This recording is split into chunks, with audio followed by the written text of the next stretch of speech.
Hello guys, তো এখানে এই ভিডিওতে আমি কিন্তু অনেক দুঃখের কথা বলবো। কথাগুলো হলো অনেক কথা আর কি।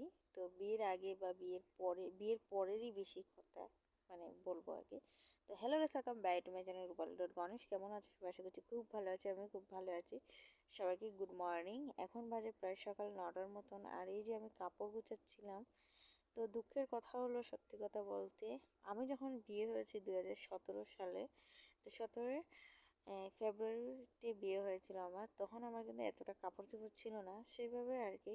কাপড় চোপড় কেনার মতনও ইয়ে ছিল না।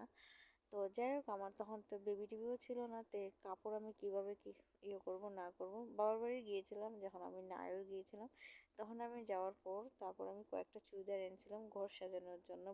তখন আমি বাড়া ছিলাম, তো এই বাড়িতে ছিলাম না, এই বাড়িতে বিয়ে হওয়ার পরে আসছিলাম। তারপরে এখান থেকে 4 মাস থেকে তারপর চলে গিয়েছিলাম ভাড়া। আর ভাড়া থেকে তারপর আবার 2020-এ আমরা কিন্তু এই বাড়িতে চলে আসছি আবার। তারপরে এসে তো এখানে আবার সংসার করছি খুব সুন্দরভাবে। তো এখানে আসার আমার 5 বছর হয়ে গিয়েছে। তো যাই হোক, 5 বছর পূর্ণ হয়ে গিয়েছে এখানে আসার পর। তারপর তো দিয়া আসলো। তো যাই হোক, আর এখন বলতে কাপড়, একসময় কাপড় ছিল না। তো কাপড়টা হলো, তো কাপড় এখন এমন হয়েছে, কাপড় গুছাতে গুছাতে আর ধুতে ধুতে আমার একদম জীবন নাজেহাল বলে বোঝাতে পারবো না। আর অনেক কাপড় আমি দিই মানুষকে। তো যেগুলো থাকে তোগুলো আর কি, যেগুলো ছোট হয়ে যায় সেগুলো আর কি।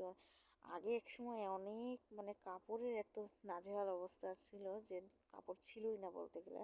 আমার নিজেরও পরনের শাড়িটাই ছিল না ঠিকভাবে। তো যাই হোক, আর মানুষের বলে না, যখন সময় কীভাবে সময় যায়, তো আমি কিছুটা কাপড় একটু জমিয়েও রাখি। তো যেগুলো ছোট হয়তো এগুলো দিয়ে দিই, আর যেগুলো ভালো, আসলে আমার ভালো কাপড় ফালাতে খুব কষ্ট হয়। কারণ আসলে আমি অতীতটার একটু মনে করে সবসময় চলি। এটি অতীত মনে রাখলে হলো সবচেয়ে বড় কথা। তো তাই টাটা।